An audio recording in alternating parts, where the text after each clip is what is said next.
Até o Felipe Neto já se pronunciou sobre esse novo imposto. Esse é o Visão Libertária, sua fonte de informações descentralizadas e distribuídas. No dia 22 de novembro, na quarta-feira, a Comissão de Assuntos Econômicos do Senado, o CAI, aprovou por 24 votos a 0 o projeto de lei que visa regular o serviço de streaming no Brasil. Se trata do PL 2331 de 2022, que prevê o tributo de até 3% da receita bruta das plataformas digitais. Isso implica em novas taxas e obrigações às plataformas de distribuição de conteúdo digital, incluindo gigantes como Netflix, Prime Video, Twitch, YouTube e outras. Além de estabelecer uma cota para o conteúdo nacional, o PL sugere a alocação de um percentual do faturamento bruto das empresas para produções independentes e produtoras identitárias, definidas como aquelas com controle majoritário de grupos incentivados. Como esse projeto tramita em caráter terminativo, não precisará passar pelo plenário do Senado. No entanto, será submetido a uma nova votação na comissão, sem data definida. Se as empresas de vídeo sob demanda fizerem investimentos diretos em produção nacional, poderão abater uma porcentagem do valor da Codecine, a contribuição para o desenvolvimento da indústria cinematográfica nacional. Caso essas plataformas optem por terem mais da metade de seu catálogo de conteúdos composto por obras nacionais, elas terão um desconto de 50% da Codecine.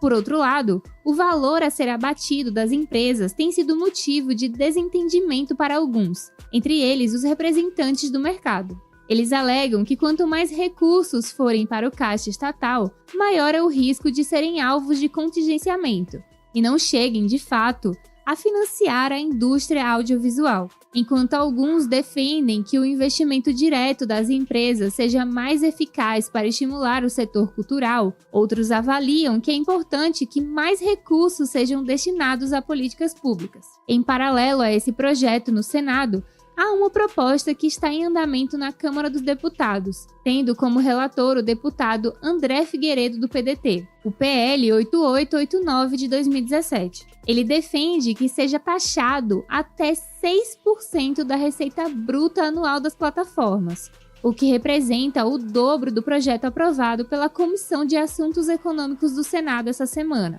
Esse projeto agradou o presidente do Sindicato da Indústria Audiovisual do Rio de Janeiro, Leonardo Ed. Segundo Ed, o ideal era um projeto mais favorável à produção independente brasileira e com uma possibilidade maior de investimento na indústria. Nesse sentido, o relatório do deputado André Figueiredo é mais equilibrado. Fica claro aqui os interesses escusos por trás desse PL, que visa beneficiar produtores nacionais às custas das empresas de streaming que fazem grande sucesso no país ao fornecer o que o público quer assistir. A proposta de taxação, infelizmente, estende seu alcance para os influenciadores digitais e outras plataformas como YouTube, Meta e TikTok.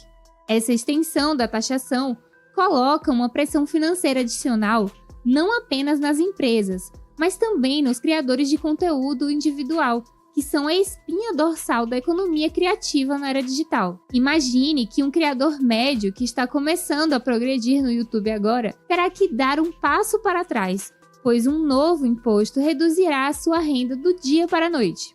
Para os influenciadores, isso pode significar uma redução nas oportunidades de monetização e uma possível necessidade de ajustar ou limitar a sua produção criativa para se adequar às novas exigências econômicas. Em um cenário em que plataformas como o YouTube são impactadas por mudanças regulatórias, os criadores podem se ver diante de um ambiente cada vez mais restrito e menos favorável à inovação e à livre expressão.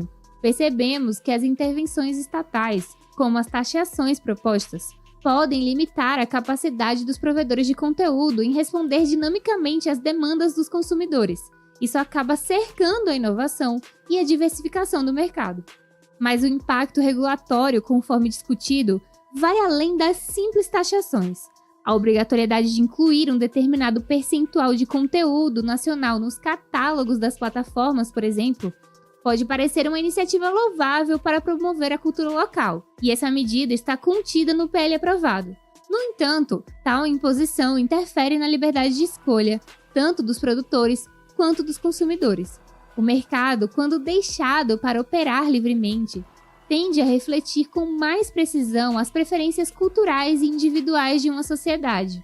Ao invés de impor um cardápio cultural, um mercado livre permite que as mais variadas formas de expressão cultural encontrem seu público naturalmente, garantindo assim uma autêntica diversidade cultural e artística. A liberdade econômica é o alicerce sobre o qual a inovação e o progresso se constroem, especialmente no dinâmico mundo do conteúdo digital. A inovação é o resultado direto da liberdade dos indivíduos e empresas para experimentar, criar e oferecer novos produtos e serviços. Quando falamos de plataformas de streaming e criação de conteúdo, a liberdade econômica permite uma variedade incrível de conteúdos, atendendo a nichos e preferências variadas. Restrições governamentais excessivas, como as propostas nesse terrível PL, podem estagnar esse fluxo de inovação, impondo barreiras que limitam a capacidade dos criadores de responder às demandas de mercado e explorar novas fronteiras criativas. O mercado de streaming, em sua essência, prospera na ausência de barreiras excessivas, permitindo que criadores de conteúdo, grandes e pequenos, experimentem e inovem sem restrições. E se hoje prospera, é apesar das regulamentações, e não por causa delas. Em um setor tão dinâmico quanto o de streaming e conteúdo digital, a capacidade de se adaptar rapidamente e de introduzir novas ideias é crucial. Políticas intervencionistas, ao contrário, tendem a favorecer o status quo, desencorajando o surgimento de novas abordagens e limitando a diversidade de conteúdo disponível para o público. Um mercado verdadeiramente livre não só promove a inovação, mas também é essencial para manter a vitalidade cultural e econômica do setor audiovisual, garantindo assim um ecossistema diversificado e resiliente. Mas você pode estar se perguntando se o governo apoiar a cultura não é algo importante. A questão dos incentivos governamentais na produção da cultura local é um tema mais complexo do que se pensa. Mas é claro que a intervenção do governo, embora em alguns casos possa até ser bem intencionada, muitas vezes resulta em ineficiências e distorções de mercado, além de distorcer a própria cultura que vira propaganda governamental. No contexto brasileiro, as políticas que buscam promover a cultura local através de cotas de conteúdo nacional nas plataformas de streaming podem parecer uma maneira de valorizar a produção interna. Porém, essas medidas frequentemente ignoram a complexidade e a diversidade da cultura brasileira, podendo levar a uma homogeneização cultural que não reflete verdadeiramente as ricas tradições e expressões artísticas do país. Quando criadores e consumidores interagem em um ambiente sem restrições desnecessárias, surge uma variedade de expressões culturais que são genuinamente desejadas e valorizadas pelo público. Em contraste, os incentivos governamentais tendem a favorecer certos tipos de conteúdo em detrimento de outros, limitando a liberdade de escolha tanto dos criadores quanto dos consumidores.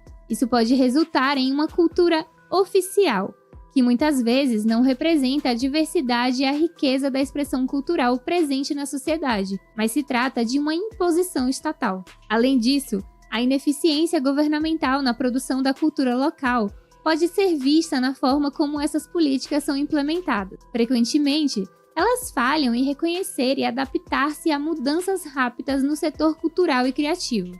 Em um mundo onde as tendências culturais e artísticas evoluem rapidamente, especialmente no meio digital, políticas rígidas e desatualizadas podem se tornar obsoletas rapidamente.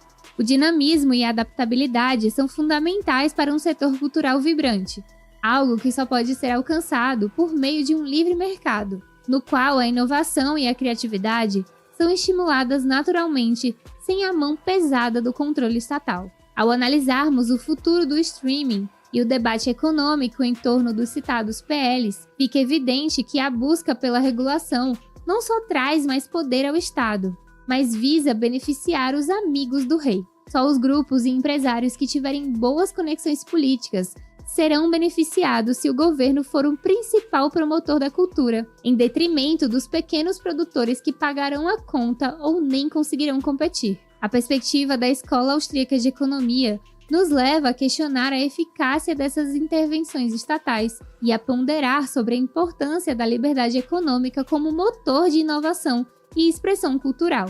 O desafio que se coloca é como preservar a liberdade de mercado, garantindo ao mesmo tempo que a diversidade cultural e a acessibilidade sejam mantidas. Mas sabemos que a resposta libertária exige maior liberdade e descentralização, e a ausência de um poder regulador estatal. Toda ação estatal, por mais que seja bem intencionada, tende a sufocar a criatividade e o desenvolvimento econômico com seus impostos e barreiras de entrada no mercado. Além disso, devemos sempre ser céticos em relação aos políticos e entender que a maioria de suas iniciativas não são de fato bem intencionadas, como eles gostam de propagar. Em última análise, a discussão sobre o PL em questão e as políticas relacionadas ao streaming no Brasil são emblemáticas da tensão entre controle estatal e liberdade de mercado. Esse debate não é apenas sobre regulamentações e taxações, mas também sobre como valorizamos a inovação, a expressão cultural e o direito dos indivíduos e empresas de operar livremente.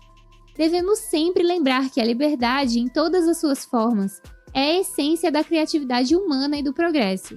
Por fim, a preferência do governo do Senhor Nove Dedos por mídias tradicionais em detrimento das plataformas digitais e de streaming, conforme refletido nessas regulamentações, é vergonhosa e contraproducente. Essa inclinação não apenas revela uma desconexão com as realidades da era digital, a qual certamente chegou para ficar, mas também contradiz as noções de neutralidade e equidade no mercado. Ao favorecer as mídias tradicionais, o governo pode sufocar a inovação e limitar a diversidade de vozes e escolhas disponíveis para o público, empobrecendo a cultura. Tal postura ignora o fato de que as plataformas digitais e de streaming representam não apenas o presente, mas também o futuro da expressão cultural, comunicação e entretenimento. Essas empresas estão desempenhando um papel crucial na democratização do acesso à informação e na promoção de uma variedade mais ampla de perspectivas culturais e criativas. Mas claro,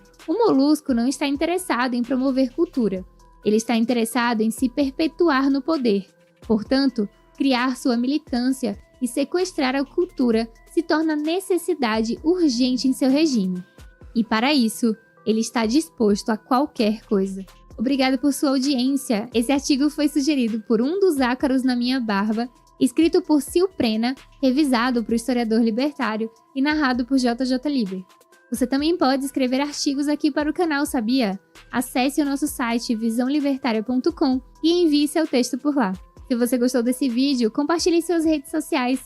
Caso deseje ser avisado de novos vídeos, inscreva-se no canal e clique no ícone de campainha. Até a próxima!